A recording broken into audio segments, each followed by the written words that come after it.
देवरानी की सौतन। राधा एक सीधी सादी लड़की है। उसकी सास विमला तो उसे बहुत प्यार करती है, लेकिन उसकी जिठानी लता को राधा बिल्कुल पसंद नहीं। राधा अपने ससुराल में बहुत खुश थी, लेकिन उसकी ये खुशी ज्यादा दिनों तक नहीं टिकी, क्योंकि राधा का पति मिहिर उसकी सौतन ले आया। ये कौन है जी? आप किसको घर पर ले आए? ये इस घर की नई बहू और मेरी पत्नी सोनाली है। क्या? आपने दूसरी शादी कर ली? ऐसा करते हुए आपको शर्म नहीं आई? आपने एक बार भी मेरे बारे में नहीं सोचा? ये क्या बोल रहा है बेटा? तेरी पहली पत्नी के होते हुए तू दूसरी शादी कैसे कर सकता है? कौन है ये चुड़ैल? निकाल इसे यहाँ से। माँ राधा, आप दोनों एक बात समझ लो। मैंने सोनाली से शादी अपनी मर्जी से की है, वो यहीं रहेगी। और राधा, तुम्हें यहाँ रहना है तो रहो, नहीं तो निकल जाओ यहाँ से। पर सोनाली अब यहीं रहेगी। राधा को मिहिर की बात सुनकर बहुत दुख हुआ। वो रोते हुए अपने कमरे में चली गई।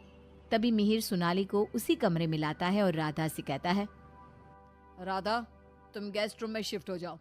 आज से सोनाली मेरे साथ इसी रूम में रहेगी। ये क्यों इस रूम में रहेगी? ये मेरा कमरा है, आप इसे लेकर गेस्ट रूम में चले जाओ।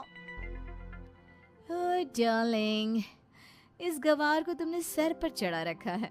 छोड़ो ना, हम दोनों गेस्ट रूम में ही चले जाते हैं।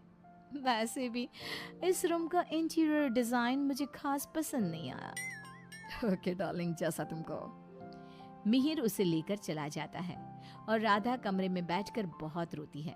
तभी वहां पर विमला और लता आ जाती हैं।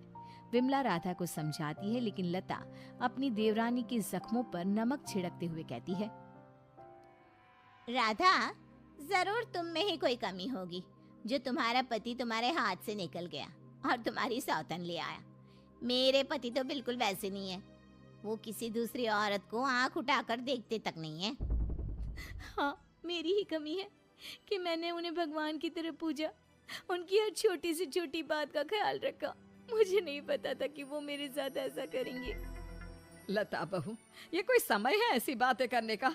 जाओ, राधा के लिए कुछ खाने को ले आओ। अगली सुबह सब बैठकर नाश्ता कर रहे थे। तभी सोनाली और मिहिर भी वहां आ गए। सोनाली कहती है, डार्लिंग, क्या यहाँ रोज इतना ही ऑयली ब्रेकफास्ट बनता है? मुझे इतना ऑयली खाने की आदत नहीं। सुबह कुछ हेल्दी फूड खाना चाहिए। आज तुम ये खा लो डार्लिंग, कल से तुम जो कहोगी इस घर में वही बनेगा। ओके डार्लिंग, मैं आज तुम्हें अपने हाथों से खाना खिलाऊंगी। सोनाली मिहिर को अपने हाथों से खाना खिलाती है।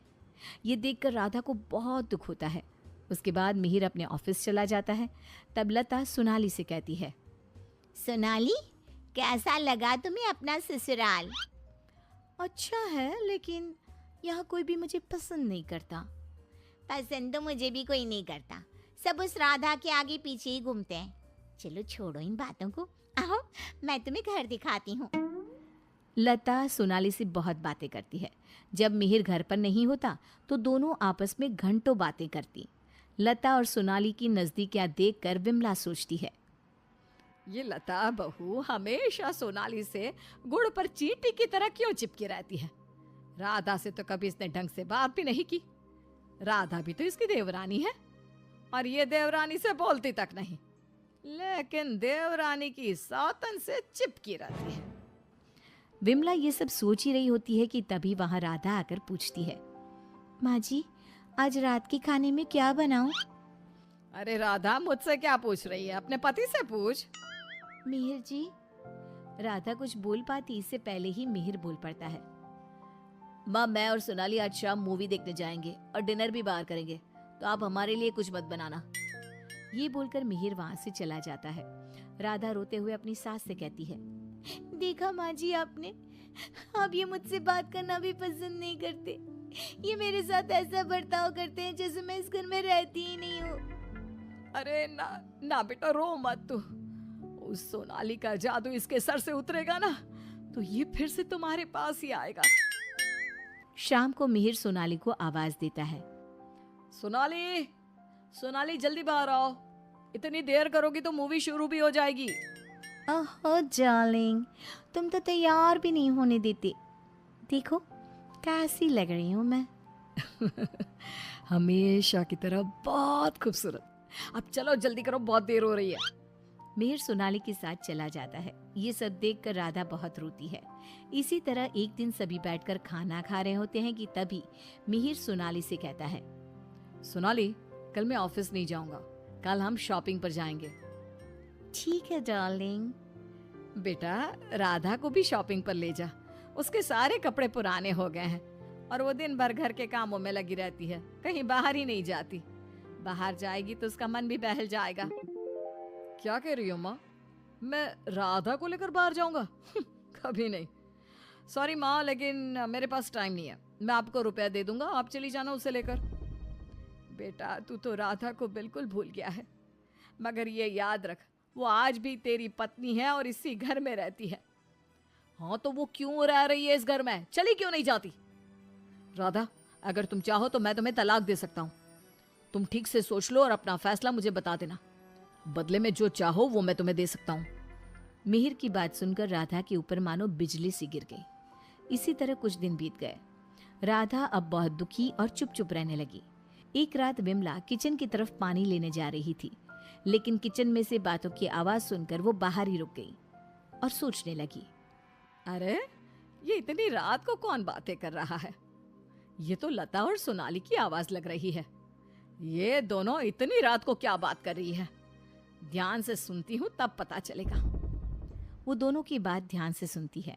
सोनाली लता से कह रही थी, देख मेम साहब, तेरे देवर को मैंने तेरे कहने से पटाया था, मैंने तेरा काम कर दिया। अब तू मुझे बाकी के रुपए दे दे, नहीं तो तेरे घर वालों को तेरी सारी सच्चाई बता दूंगी।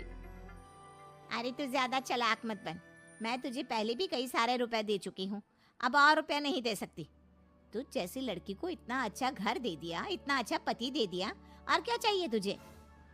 विमला दोनों की बात सुनकर समझ जाती है कि दाल में कुछ काला है। वो सोनाली की जन्म कुंडली निकालने में लग जाती है। तब उसे सोनाली की सच्चाई पता चलती है।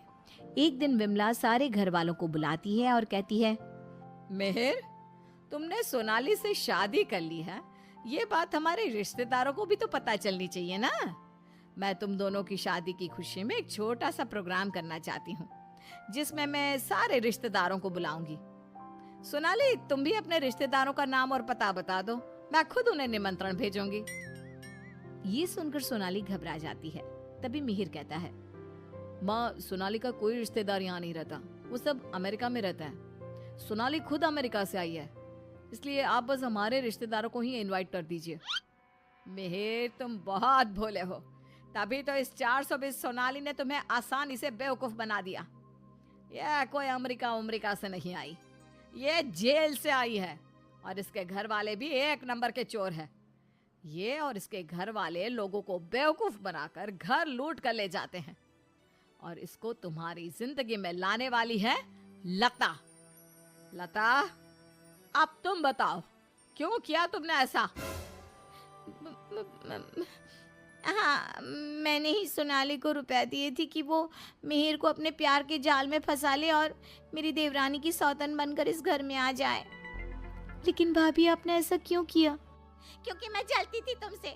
घर के सभी लोग और माँ तुमसे प्यार करते थे, मैं तुमसे बदला लेना चाहती थी, इसलिए मैंने ऐसा किया। भाभी, आपको शर्म आनी चाहिए। आपने मेरा घर बर्बाद किया, मैं आपको कभी माफ नहीं करूंगी। सारी सच्चाई जानने के बाद मिहिर सोनाली को घर से निकाल देता है और राधा से माफी मांगता है।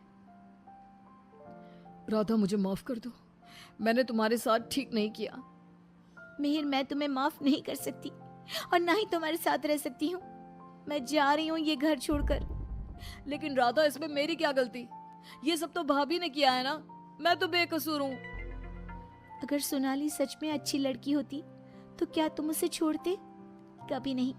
और इस बात की क्या गारंटी है कि कल तुम्हें सोनाली से अच्छी लड़की मिलेगी तो तुम दोबारा ऐसी गलती नहीं करोगे? राधा अपना सामान लेकर घर से जाने लगती है। विमला और मिहिर उसे बहुत रोकते हैं, लेकिन वो नहीं रुकती। राधा जाते जाते अपनी जिठानी से कहती है, भाभी, आप क्यों उदास खड़ी हो? आपने जो चाहा था वो तो पूरा हो गया ना। मैं जा रही हूँ हमेशा के लिए। अब आप ही इस घर की बहू हैं। अब सब आपको ही प्यार करेंगे, बस। तभी लता का पति विकास आ जाता है और कहता है, नहीं राधा, ये इस लायक नहीं कि इसे कोई प्यार करे। लता, तुम अभी इसी वक्त इस घर से निकल जाओ। मैं तुम्हें एक सेकंड भी यहाँ बर्दाश्त नहीं कर सकता। अगर मैंने तुम्हें इस घर में जगह दी तो न जाने कल तुम हमारे ऊपर कौन से दुखों का पहाड़ तोड़ दोगी। लता विकास से बहुत माफी मांगती है, लेकिन वो उसे घर से निकाल देता है। लता को इस बात का पछतावा था कि उसने अपना हंसता खेलता घर बर्बाद कर दिया। ना तो विकास अपनी पत्नी लता को माफ करता है और ना ही राधा अपने पति मिहिर को माफ करती।